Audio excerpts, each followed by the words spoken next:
Welcome to Soni Irabor Live.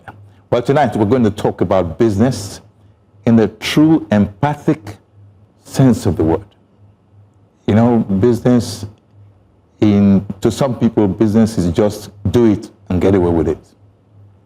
But there are others who believe that the truth about business is it has a human face. I'm borrowing that phrase now. So tonight, I'm having a gentleman who's been through a lot in his young age, and we want to share with him, or rather let him share with us, what has kept him going. Because those who may have known him or read about him or heard of what happened to him will say, how did you get away with it? How did you manage, and how have you managed it so far? Well, please welcome Dozy Mmobuosi. He's my guest on Soni Irabor. Good evening. Good evening. Thanks for having me. You're welcome. Let's look at business generally first. What is business like to you? So, I see business two ways. Again, look, the business of business is business, you know. Business of business, okay. But every business should have a human face. The business that I do will look at solving a problem and impact. So, like what I've done over 2.5 decades is serving farmers across Nigeria and by extension Africa. You must be solving a problem for your continent or for your country. So that is how I see business. And my father tells me that hunger doesn't kill. I have demystified money. Over the years, all I have wanted to do was build for people, you know, create solutions, build solutions, you know, that solve real life problems. So no matter what, that is how I see business. So even in nation building, you know, we need to begin to see nation building that way. We can't see nation building as just the responsibility of the people in government, you know, our politicians or our civil servants, public servants.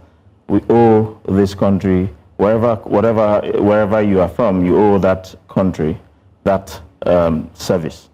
You must give back, you must impact, you know. Yeah, that's how I see it. Giving back, it sounds like something that is foreign to the Nigerian ear. I don't know about Africans, but in Nigeria, it used to be, you know, a good thing to say, let's give back. But I don't know anymore whether there's that element of trust in the process of giving back. You've gone through a lot. So what do you mean by giving back? I owe that first to my parents, the way I was raised. I was raised to give. So I'm a giver. And according to my very good friend, Toye, you know, you have those who are takers and those who just, you know, give what they are given. You know, so I want to give and keep giving, you know, and that's the only natural way every human being should really, you know, see nation building. So yes, I understand that Nigerians have lost it. So we live in a very difficult, I mean, life is so hard here, but it doesn't stop us from losing the humanness in us. Yeah. So the whole essence of doing business, therefore, is for survival. Yeah? Not for me. Okay. You know, and I'm going to encourage millions of Nigerians that look, we need to see doing business as not just survival. You know, I said a few minutes ago that hunger doesn't kill. True. You know, so I've been through a lot building my own businesses. You know, if you look at my healthcare business, my healthcare business is the hospitals, the pharmaceutical, and the vaccine. In fact, some of my friends have said, "Oh, why are you looking long term?" And I'm saying, look, yes, I'm not 50, but I don't think I'll ever be hungry. You know, so I am not doing business to survive. I'm doing business for impact. And down the line, I know I can scale. In fact, right now I'm scaling the businesses, but down the line, I can exit with a good profit or build to, of course, for generations unborn. So that's how I see it. But anyone thinking it's just for survival, the person is not. So you have traders, you have businessmen, you have entrepreneurs. And let's take them one by one. Okay. Traders, you have businessmen, traders, you have entrepreneurs. businessmen, you have Okay, let's start with entrepreneurs, traders. Traders, most traders just want to survive. You know, it's just buying and selling. I don't want to use certain languages, but many years ago, I said to a friend of mine, guys, you guys should forgive what I'm about to say, that any idiot can sell diesel. And, you know, I said that to him. He went on to do his MBA, and then today he holds a DBA in California, and he stopped selling diesel because, I mean, and he's doing other things in the energy space. So he's now doing business. He's now doing the business. way business should be done. The way business should be done. Okay. It is sustainable. He's thinking of the next generation. He's building sustainable businesses in the energy space. Not just everyone selling diesel and selling petrol. And there's nothing wrong with it. There's absolutely nothing wrong with selling diesel, you know, because there is a need. But when you have everyone on the street selling diesel, then there is a problem. Before you go further with that, we're talking about trading, doing business, and then entrepreneur. Yeah. Okay, in the whole essence of trading, some people were selling diesel. They made a lot of money and became rich men. Some of them did not go beyond that. Yeah, exactly. There was a time in Nigeria, generator business was the only business. Yes. But today, unfortunately, power is nothing to write home about. So going back to trading now, you are saying that we should not depend on trading. We should go beyond trading. Yes. All right. So trading can be for certain people. Business can be for certain. But of course, being an entrepreneur is a calling. Okay. So I respect the likes of Aliko Dangote. Yes, he has a trading arm, but the service he's doing us as a country is rendering services that are required, that are necessary for this country to grow. Those in banking, you know, those spaces are you know, I regard them as very disciplined and, you know, true entrepreneurs, and they're even patriots. You know, Dangote is an entrepreneur as well. Yes. So he's gone through the whole gamut. He's gone through the entire gamut of you know that space of enterprise. You know, from being a trader to being a businessman to being an entrepreneur. Because being an entrepreneur is now a calling. It is not just, it's a calling. You know, it's not for everyone, because there is a suffering, there is a hardship. You know, when I watched Aliko Dangote on TV when he had issues recently, I laughed. I said, he's now an activist. So that is the calling in him. And I mean, I am sure he's not doing, he's not doing business to just eat. So he's building for generations. He's serving the country. So that is how I feel people should... Therefore, people should learn from him. Yes. But do you feel people are learning from him? Enough people are learning from him? So, as much as I admire him, I feel like our society, our environment should breed or create more Alikos to serve Nigeria, because that is the only way we will be out of poverty and out of the hardships we face in this country. Yeah. Okay, let's look at doing business now. Yes. So doing business is, of course, it's about profit. Okay. So, and the business of business in that sense is business, you know. So the business of the day is you want to make profit. And that's what it is. So you get to that point where it's about profit. You know, you want to hit your numbers, you know, pay your wages, pay your taxes, you know, everyone is fine. But that's just that. That is also good for nation building. You know, but of course, where I am is, for instance, of course, is being an entrepreneur, and that is what I love. And it's a service, it's a calling. Yes. So, trading, business, entrepreneur. So the entrepreneur is a calling, you said. Yes. That means you call the shots. Is that what you mean? You know, so you imagine a man of God who is truly called, and against the odds, he's focused on delivering souls to God. So in this sense, the focus is delivering Nigeria from darkness to light, from, hunger to, so that's how I see it. Wouldn't you see a collision course between policymakers and entrepreneurs? So, for example, look at what NNPC and Dangote Refinery are doing to each other. So I don't like policymakers. I don't like regulators. Those who are my friends know I don't like seeing them. Why? Because they don't know what it is to wake up and put money that you are likely to lose. So imagine you put ₦1 trillion in a business, you lose it to, policies, you lose it to anything. Anything can go wrong. So we live in a society where if anything goes wrong, you're not getting, with the interest rates we have, so anyone who puts his money down in Nigeria should be respected, So policymakers, yes, they mean well, but I feel there should be a middle ground, So they need to relax a bit. But again, the policymakers and regulators are going to do their own thing. Yeah. When you say do their own thing, are they aware of how does the ordinary man benefit from the policy that is made, the entrepreneur that calls the shots? I said there was likely to be a collision course. The two elephants fighting.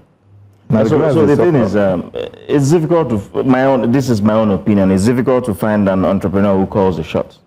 Okay. Because he's now, as an entrepreneur, you're selfless. So you're going to have to be at the mercy of several factors, like, of course, policymakers, regulators. So I don't think they call the shots. So that's why I'm saying it's a calling, because all you're after is, delivering souls to, or solving problems, beyond profit. It's now impact, it's beyond money, it's beyond profit at this stage. Yeah. Okay. You've been in business now for more than 20 years. At least 25 years. 25 years. Because when I was a teenager, I did some business. I was talking to some of my close friends. In fact, a childhood friend of mine, we're talking about our journeys. Like in secondary school, I sold biscuits. I loaned biscuits. One pack of cabin biscuit for 2 packs. Stuff like that I did. So I'm not going to count that as trade by barter. Yeah, trade by barter stuff. Then of course I became a show promoter in university. Did beauty pageants, did concerts. Then I started business formally in 2001. That's 25 years ago. Yeah. In those years before we go on break, from what you're saying, it's like a metamorphosis. Yeah. You grew. Yes. There must be some point where you began to. Did you regret at any time why you took a decision? Yeah, sometimes you cry and ask yourself, why am I doing this to myself? Why am I hurting myself? Because it's painful. But my environment, several factors would have either made me reconsider. So like I said, it's staged. You get to a point in life, it's no longer, I'm not going to be hungry. I'm not going to, I can't be in that, in that phase. Right now, it's about impact. So it's different. So I'm no longer in that space where I'm thinking, there are no more regrets for me. So, God blesses me, and I'm serving, I'm doing what I want to do. I'm enjoying this journey, as difficult as all the regulatory issues I've had in the past, even currently. I'm enjoying the process because I'm learning, and I'm also trying to pass it on to the younger generation, to try to teach them and make sure that they don't make some of the mistakes. And it's fine to make mistakes. It's fine to make mistakes. Okay. So when we get back, we'll continue with those mistakes that we say it's fine to make a mistake. Well, did you learn from it? These are questions. But after the break, we'll be right back.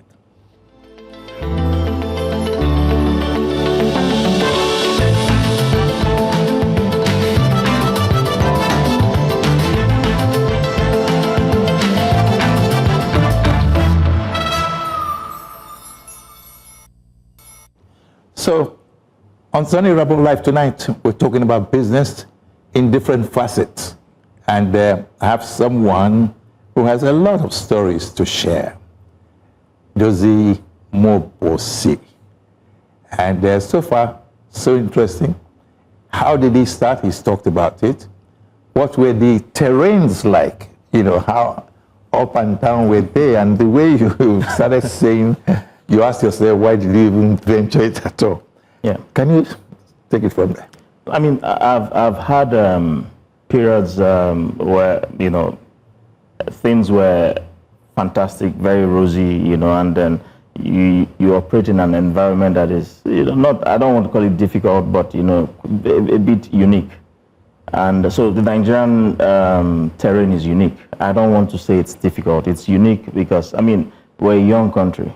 We're still even in nascent democracy, you know, so we're not even 70. You know, we're not even 100 years old. So challenges are bound to happen. So I also, because I've never worked for anyone, so I had to learn. That's another aspect. Yeah, I never worked for anyone. I attempted, or I approached people that I saw as mentors, you know, but they didn't give me the kind of mentorship. So I had to learn my own way. How did you know they were not giving you the kind of mentorship? So, you know, imagine chasing people you like and people you have admired growing up, and they don't have the time. So, I mean, because, you know, you are in business now, you have bills to pay, you need, your lights must be on, you need to pay staff, you know, things like that. So you just have to, you know, get on with the process. So I had to learn the very hard way. I've had to deal with all sorts of challenges, betrayals, you know. I know we spoke about betrayals earlier. I mean, these are, as you scale, as your business is scaling, you're going to encounter such things like betrayals, you know, from, you know, even from some of your employees, you know, things like that are bound to happen. Challenges are, I mean, it depends on how you see it. Yeah. So, you did business in Nigeria. When did you break out to global? So, I always wanted to be global. I wanted to play on the global stage. In 2011, I made an attempt to, you know, well, I first started setting up, you know, in other countries. It was difficult initially. Then in 2015, I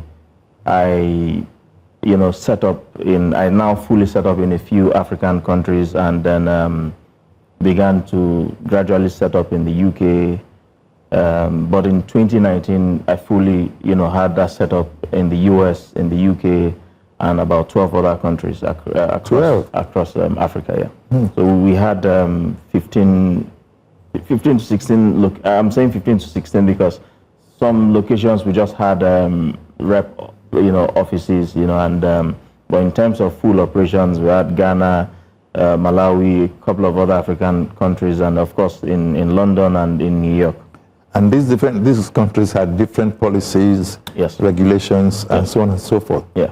Well, what was it like for you when it came to saving or providing the enabling amount or capital to sustain your business? So I have actually never raised money in my life.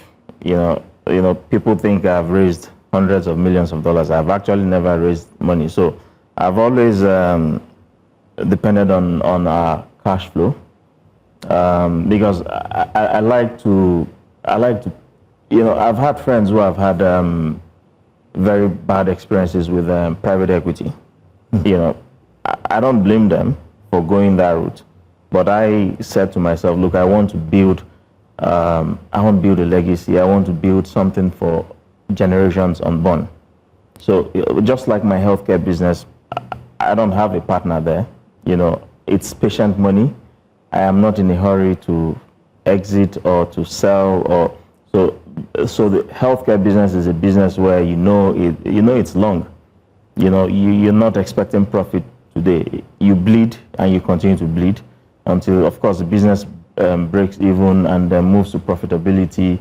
And then, of course, you're even talking like the stage where we are right now, we're scaling our healthcare businesses. And from what you're saying, there's a lot of self-denial Yeah, I mean, that's why I'm saying it's painful, you know. So now it's service, you know. It is not for today. It's not for today alone. It's also for tomorrow. It's for generations unborn. And you have to, so a couple of years ago, my father had to come to England where we live to do a surgery. He had prostate cancer.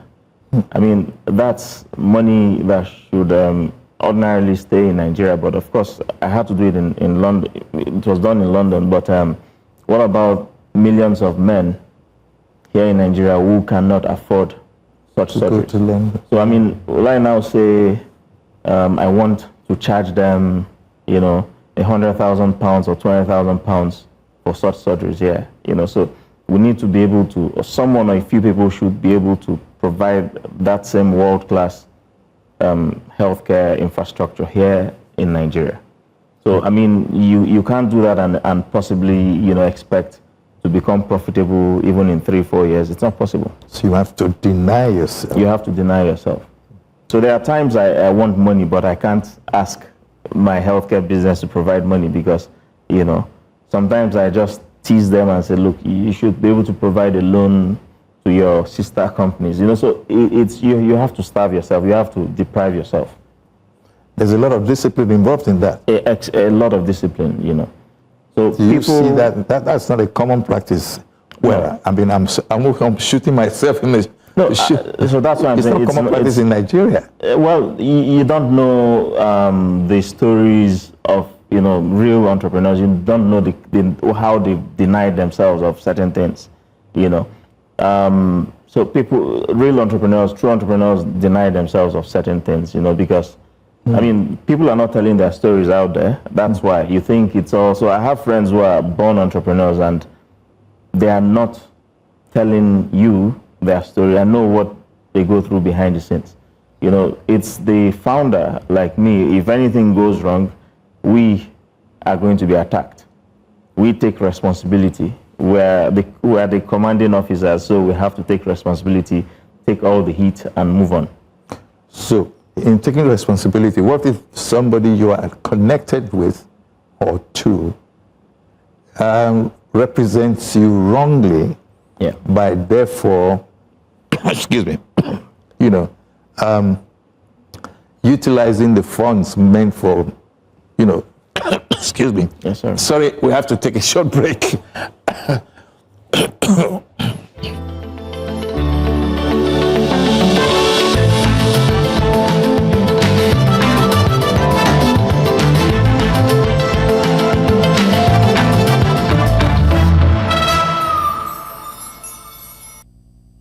So this is what you get from a live show, okay? I got choked up there. And where were we? We're talking about in Nigeria, would you say that there's such discipline or integrity? Somebody taking the money that does not, would, you know, take from the tail that was meant for maybe a company or a partner company, and they uses it for frivolous things. How would you handle such a situation? So, for me, I have experienced it, but I have to blame myself because, you know, if you have the right governance in place, it won't happen. So I've experienced, you know, people, you know, spending as they wish, you know, and that happened because I didn't put the right governance in place, or we, you know, the board of my business did not have the right governance in place. But you might take the blame for it. Yeah, I mean, yes, I have. You know, and all it has taught me to do is, you know, to ensure that I have a very strong governance, you know, a very strong structure in place to prevent that from happening. You know, because one person should not be able to, you know, do that. Yeah. Okay. Now you've said you've worked in about 12 other African countries, yes, and some countries in Europe and America. Yeah. How did you see the differences in policy making and enforcement and regulations? Again, you look at the age, look at what we've been. So cultures are different. So our culture permits certain things, and it makes it a bit more difficult to build the institutions, the way they should be ordinarily. So you set up an institution in Nigeria, and instead of that institution being used for proper things, it's used for to chase opposition. It's used for certain things. So we have issues with there are cultural issues. There are certain issues that some of us can't talk about openly. So some of these things make our institutions weak. But in certain countries, of course, like in England, in the UK generally, the institutions are very strong, and they didn't start just yesterday. So these things were built over time. So I think as a people, we need to be patient with our own system, with ourselves, because we have to keep improving. Maybe as the current government, the next one, we'll just keep making our institutions stronger. It's going to take some time.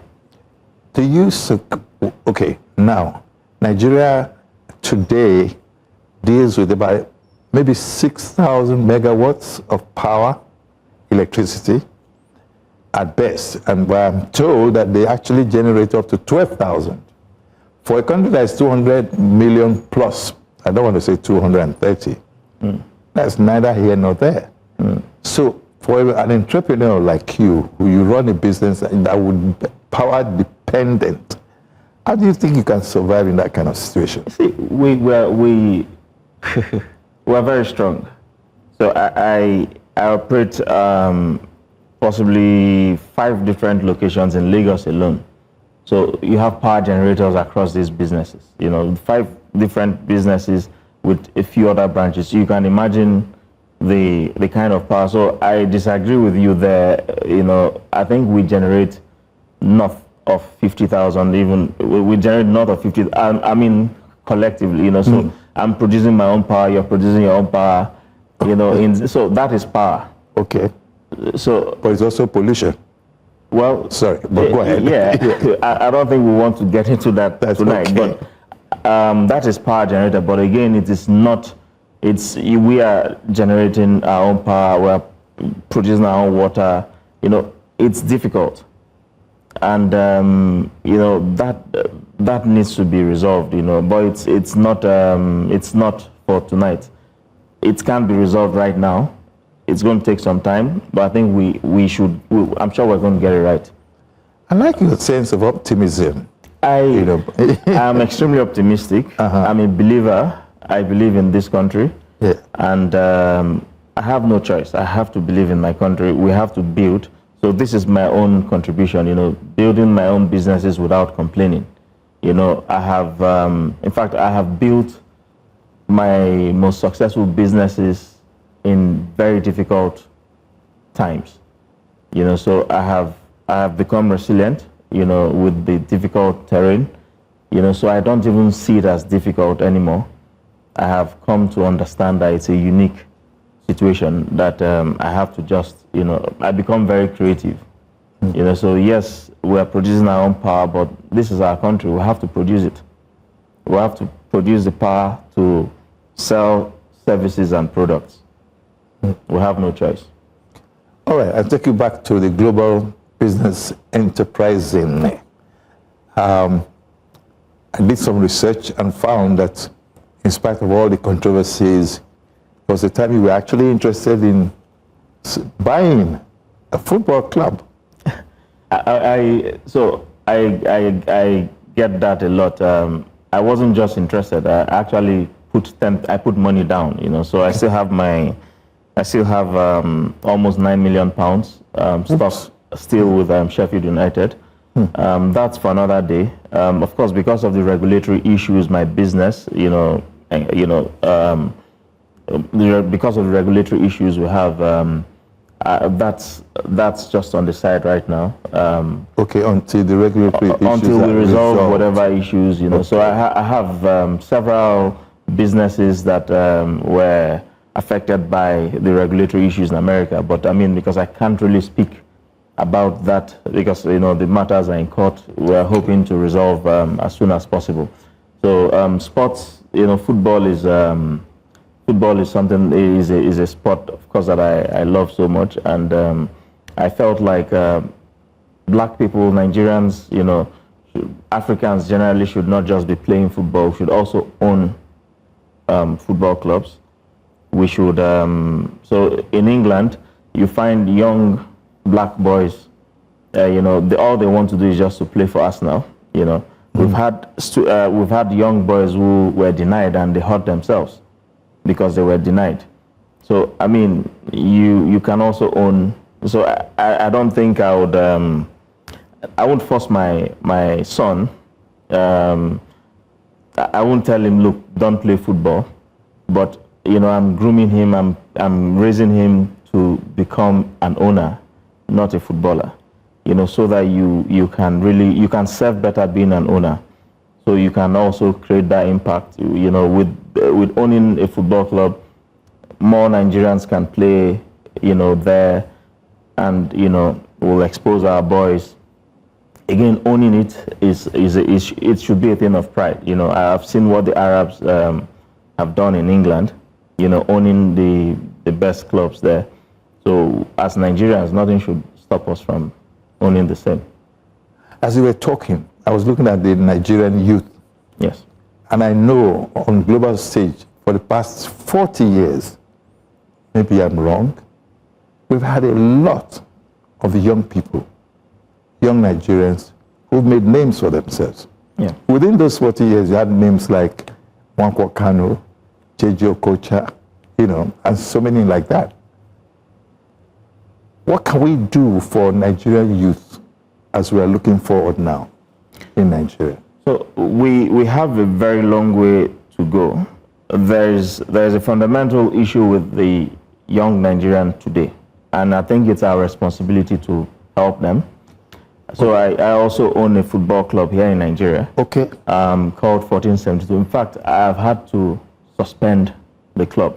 I mean, I'm not going to be running that club for now because there are issues. We caught 3 of our players betting against our team. What? Last year. 3 of our players? Yes, 3 of our players. Betting against the same club that exactly. they play for. So you find issues or situations like, so we're playing on the NNL where you are, referees are coming to Lagos. You have to accommodate the referees. That is insane. Mm-hmm. Then when you go you're actually away, buying their... Yeah, exactly. When you go away, the host is going to make sure that the referee is taken care of. So, I mean, it's a joke. So this is me saying I'm protesting. I'm not going to be a part of it. I think I was wasting money, so I'm just taking a step back, and I would possibly be launching my own league, and those who want to join me can join me, and I'm working towards that. Because these are the institutions we're talking about. We can't continue to do things like this, where, how can you force me to host a referee? Of course, it's going to, I'll win. I'll win the game. Come what may, you must win. Exactly. Because I've looked after him. That should not be, that's wrong. So I didn't know all these things until I stepped into Nigeria, because I hadn't come into Nigeria for almost a decade, and I came in here and that is what I met. I said, oh, what's going on? Why are you guys spending so much money? Oh, we have to host the referees in a hotel and the officials, match officials. And I'm saying, for what? So these are the problems. It's to compromise their commitment to play well. Exactly. And win. And then you find, players, yes, 200,000 naira, for instance, might not be the best. And of course, because you're not making money, anyone who is in football is an angel. If you're in football in Nigeria especially, you're an angel, because you're spending, nothing is coming in really. So I mean, I have never made a dime from football here in Nigeria, and people say, oh, why salaries might be delayed, things like that can happen, but you look after your players in whatever way.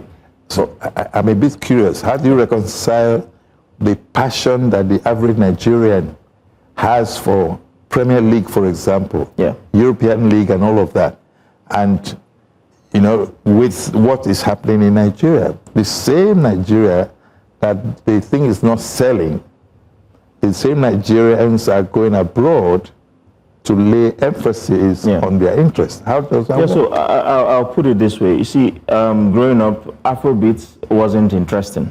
It wasn't attractive. So we watched, I have some of my friends like Daddy Shoki, who is my brother. They started music. I mean, Afrobeats, he had his own genre of music, but, artists like Daddy Shoki, I remember Junior and Pretty in those days, listening to them at that time, it wasn't really, that exciting. But when the young ones, the Davidos, the Burna Boys, the Wizkids, with technology, with all the support they get, I mean, Afrobeat is now sellable. It's now globally marketed. And that's how I feel we can market, we can create a thriving industry, football industry here in Nigeria. If we get it right, we can't, it's Mickey Mouse, doing, how can you ask me to host a referee? So, I mean, it's not going to work. So I think when I started my team in Lagos, a professional team playing on the NNL, I brought in players from Brazil. Who? Yes, I brought in 2 players from Brazil, and people thought I was teach crazy. them or to take part in the game? They were players. Oh, yeah. Okay. And people thought I was crazy. But what I wanted to do was source players from across the world and let them play here. Yeah. And then, you see, you watch our games here, it's not TV friendly. So then you watch Arsenal versus Man United, is so friendly. You love it on TV. What do you think is responsible for that? So I'm saying, so even the media budget, there's a lot wrong with it. So we train our cameramen, our crew, on how to produce live games. It can be more exciting. It can make people want to, watch. So there's a lot we need to, so people are not even watching live games across our stadia. So these are the issues. So it's not just the TV friendliness, or it's also the people, the culture, but there are ways to make football more interesting. In fact, growing up, I grew up in Ilukbeju in Lagos. On the other side, sometimes I delay from school just so I could watch boys play street football. It's even more interesting, so I think we can, because we own football. If you go to Brazil, you understand where football is born, football is a part of us. We can make it more interesting. So I think these are the things. So the people we have in football are, again, they are not, that's the administrators now. Yeah. I don't think they are doing the right things, but again, it's not for me I'm not going to criticize them. Maybe they don't have the budget. Their hands are tied, The way you're talking about this thing, you are not criticizing them, but you are making observations that are critical. Yes. So, where are we? Yeah, something has to give. Yeah, that's why I'm saying there is the need to set up a new league. So for me, I believe in solutions. So I'm thinking solution. The way out is, it has to be a new league that can compete globally. And it has to also work, with it has to merge with business, so an enterprise, that has to happen. Okay, there are certain questions I will need to ask you regarding global trade, global business, but policy making in Nigeria to make business viable and successful. Yeah. What's your advice? So I think we need to expose our policymakers more. When you say expose, in what sense? So I remember coming into Nigeria a couple of months ago, I went to the regulators of this particular business. I'm also in media, Tingo AI Radio. Okay, we'll talk about AI as well. Okay, interesting. I went to the regulators. I went to explain to them how this works. But I'm glad that the NBC was willing to listen. They had their concerns, and I gave them assurances that, look, AI is going to be controlled by humans, not AI controlling humans. So that's why I call my own AI responsible AI. It is not, it's for solving problems. Of course, I had issues like people telling me, Dozy, your brand has, issues, you're in court here, change the name. I said, no, I'm not going to change the name of my business because because of your opinion or because there's an issue somewhere in one country. I'm not going to do that. So I said, you know what? I don't want the drama. So that's how I got into AI and started building for our radio. So our radio is, so we're at version 3 now, where, we're doing hourly news, and then interactive programming is starting in the, before the end of this month. And we're just scaling, by the day, the improvements, and we've built our own infrastructure. You've been there anyway, so AI, media. Yes. Are you saying that AI will now play the role of humans, or they will be very pursue interactive? Yeah, of course. It depends on your mission and your vision. So what I want to achieve is different from what a TV Central wants to achieve, or a TVC, or a channels, or the other TV platforms. It's all totally different. So I feel like there are operational issues like, your OPEX. I have friends who own radio stations, and everyone is powering their radio stations, diesel here, that there. I'm saying, look, we can collapse the cost, do radio co-location, like we can host 10 radio stations, for instance. We built the AI applications to do that without humans. So you've been to my space, no human, it's all automated, all AI powered. And it's not like I don't want humans around, but at the time I conceived this idea, I had a challenge.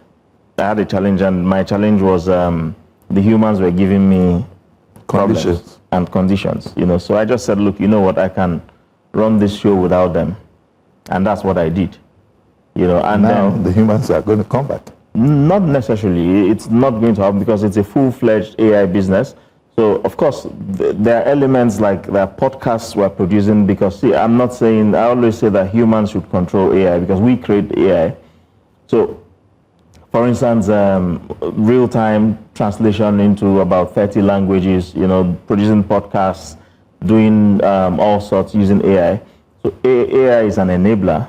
So, but my own style for my own radio station is there is no human element, so that is different. Well, oh my goodness, I wish the time was still around. Anyway, just before we leave, just before we round off, connect AI with your global business enterprise and surviving business generally. Connect. So if I understand your question, so everyone needs AI right now, and AI is not ChatGPT alone. So that is just one element of it. So we need to be ready because, our kids are already learning with AI. Teenagers are learning with AI. Young people are learning with AI. So the older ones should also immediately adapt and understand that we live in a world that cannot run without AI. So as a nation, even as a government, our government should begin to look into policies that can enable the AI space in Nigeria. We need to continue to build the infrastructure to enable AI because the race is on. America is there, China is there, where is Nigeria? So I think we need to take it seriously. We cannot, there are issues like sovereign, data sovereignty. There are issues, AI-powered data centers. We need to build the infrastructure We cannot depend on the Googles, on the Amazons, you know, the Nvidias. We need to start looking for homegrown solutions. Yes, any day, anytime, I'm going to buy, as it is right now, I'm going to buy a made in USA chip. Whereas our GPUs there should be a made in Nigeria chip, that's what they say. Yeah, of course. There should be a made in Nigeria. Yeah, but again, nothing stops Nvidia from producing GPUs here in Nigeria, you know, so nothing stops OpenAI from partnering with a Tingo, for instance, to build an AI-powered data center. So, I mean, partnerships are important, you know, so the OpenAIs, the Nvidias, they are the early starters, so we should also learn from them and partner them. Yeah. Okay. Well, we've been talking to Dozy Mmobuosi.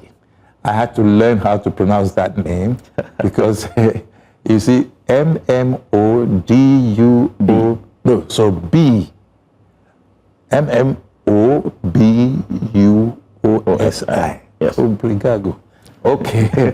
Well, he's been my guest, and we've been talking about business, doing business in Nigeria and in other parts of the world, and actually coping with the challenges of business. We just cased, you know, searched through the surface a bit, or is this script? Okay. Whatever it was, I hope you got the message that you can actually, with discipline, do a good business and survive in it. Thank you very much. And thank you for allowing me to grab you from your very busy schedule. Thank you again. Thanks for having me. Good night, everyone.